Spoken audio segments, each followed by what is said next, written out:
Et si l'Algérie possédait, sans même s'en douter, l'un des atouts agricoles les plus surprenants pour la région à venir? Et si le café, cette boisson qui imprègne notre routine quotidienne, se transformait demain en un enjeu majeur sur les plans économiques, stratégiques et territoriaux pour la nation?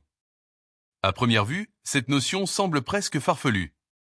Le café fait immédiatement penser à l'Éthiopie, à la Colombie ou au Brésil, et non aux plateaux algériens, aux montagnes du Nord ou aux régions sud en pleine mutation climatique. Pourtant, au-delà de cette conviction générale, se dissimule une perspective discrète, encore peu exploitée. Si tu désires saisir comment l'Algérie pourrait convertir ces défis en avantages, abonne-toi sans tarder à la chaîne. Le café n'est pas une simple boisson, c'est l'une des marchandises les plus cruciales de l'économie globale. Juste après le pétrole, il compte parmi les matières premières les plus négociées au monde. Derrière chaque tasse se profile une chaîne de valeur sophistiquée qui connecte des millions de cultivateurs, des places boursières, des géants de l'agroalimentaire et des consommateurs sur tous les continents. Annuellement, le secteur mondial du café génère des centaines de milliards de dollars. Cette prospérité ne se limite pas aux aires de production. Elle émerge principalement de la transformation, de la commercialisation, de la promotion et de la marque. En d'autres termes, la réelle valeur du café ne se trouve pas dans la graine brute, mais dans ce que les nations et les sociétés en font. Pendant longtemps, la consommation de café a été dominée par l'Europe et l'Amérique du Nord. De nos jours, cette cartographie évolue drastiquement. La demande s'envole en Asie, au Moyen-Orient et en Afrique du Nord. Le café est devenu un bien culturel universel, lié au travail, à la créativité, aux interactions sociales et au style de vie urbain contemporain. Cette expansion structurelle accentue son importance stratégique. L'Algérie n'est pas en dehors de ce mouvement. Le café est omniprésent. Dans les cafés de quartier, les bureaux, les maisons, les échanges quotidiens, il façonne des coutumes sociales solidement enracinées. Cependant, derrière cette présence massive se cache une réalité économique rarement interrogée. L'Algérie ne produit quasiment pas de café. Chaque année, le pays importe des dizaines de milliers de tonnes de café vert, venant surtout d'Amérique latine et d'Afrique de l'Est. Ces achats absorbent des centaines de millions de dollars en devises étrangères. Pour un produit non essentiel sur le plan nutritionnel, mais devenu indispensable dans les habitudes, cette dépendance pèse lourd. À chaque hausse des cours mondiaux, à chaque perturbation dans les chaînes d'approvisionnement globales, le marché algérien du café se retrouve exposé. Les prix échappent entièrement au contrôle local.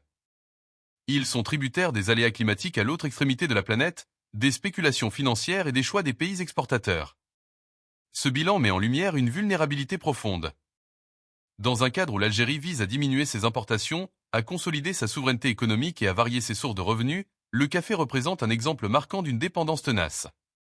Musique, une dépendance tolérée presque par routine. Mais le cœur du problème n'est pas seulement financier, il est tactique. Comment une nation qui consomme énormément un produit peut-elle demeurer totalement étrangère à sa production, même limitée? Pourquoi cette voie n'a-t-elle jamais été examinée avec sérieux? Durant des années, la réponse paraissait claire. Le climat algérien ne convient pas. Trop aride, trop chaud, trop imprévisible. Cette conception s'est imposée comme une vérité incontestable, sans réel débat scientifique national approfondi.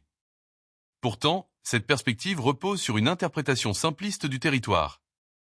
L'Algérie n'est pas un ensemble climatique uniforme. Elle comporte des massifs montagneux, des plateaux élevés, des secteurs dotés de microclimats particuliers. Certaines parties du nord et de l'est, surtout en altitude, affichent des conditions étonnamment similaires à celles de régions caféières ancestrales comme des parties d'Éthiopie ou du Yémen.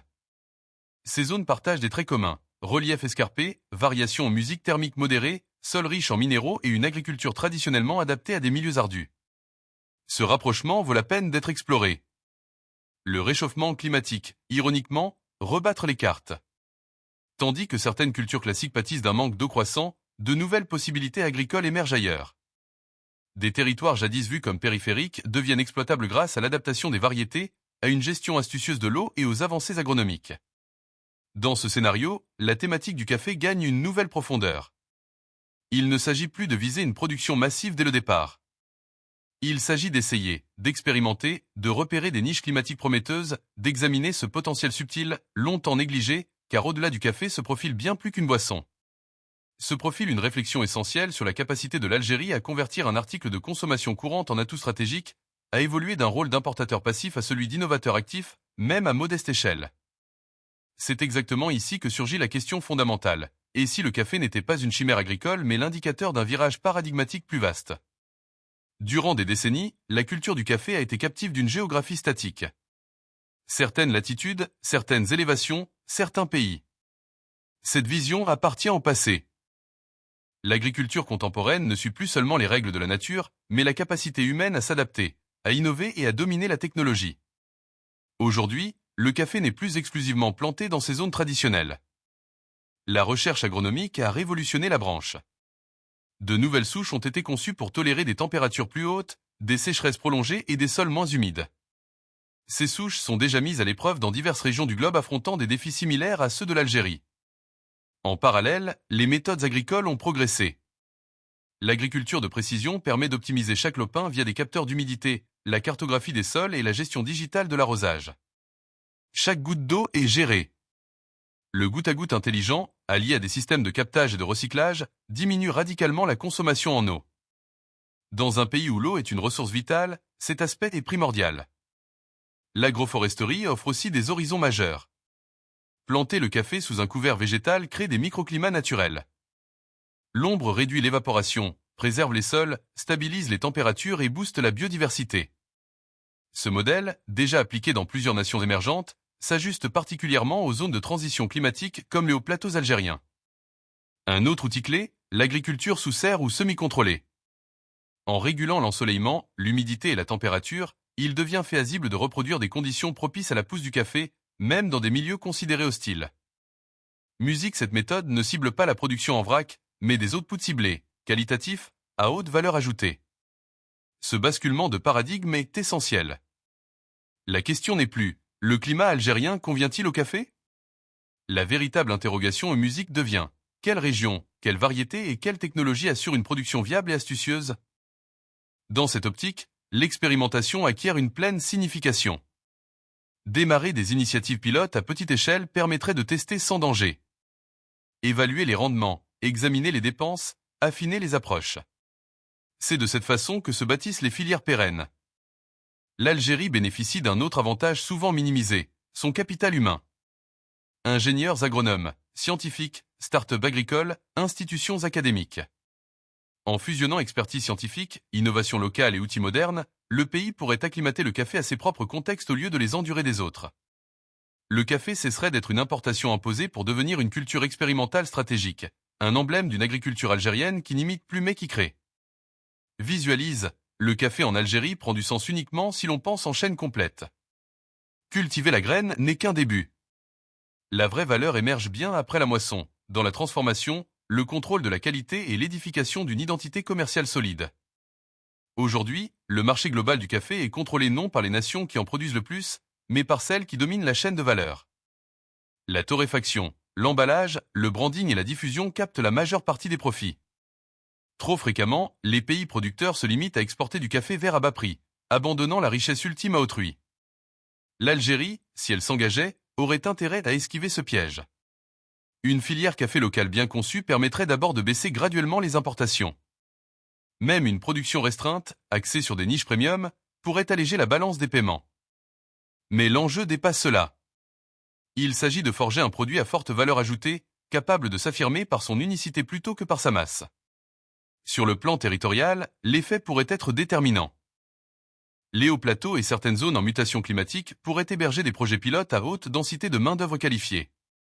La culture du café requiert attention, exactitude et surveillance. Elle génère des emplois stables, inamovibles et encourage l'installation des jeunes en milieu rural. Autour des plantations surgiraient des activités connexes, pépinières, ateliers de transformation, entretien agricole, formation spécialisée. Peu à peu, ces régions longtemps délaissées pourraient se muer en hub d'innovation agricole. Le café ne serait plus juste une plante, mais un catalyseur de vitalité économique locale. Une chance de rééquilibrage territorial dans un pays où l'urbanisation croissante pose des défis sociaux croissants. Mais le vrai pivot réside dans la création d'une marque. Un café algérien ne se commercialiserait pas seulement sur son arôme, mais sur son récit. Terroir unique, pratique durable, production contrôlée, identité affirmée. Le récit narratif est devenu un élément pivotal dans l'économie mondiale du café. Les consommateurs cherchent du sens, de l'authenticité, une provenance nette. Dans cette veine, l'Algérie pourrait se placer non comme un producteur ordinaire, mais comme un innovateur offrant un café de niche expérimental premium, un bien rare, vecteur d'une vision stratégique et d'un expertise locale. Le café transcenderait alors sa nature de boisson. Il deviendrait un emblème, celui d'un pays apte à métamorphoser une dépendance en opportunité et un défi climatique en levier d'innovation.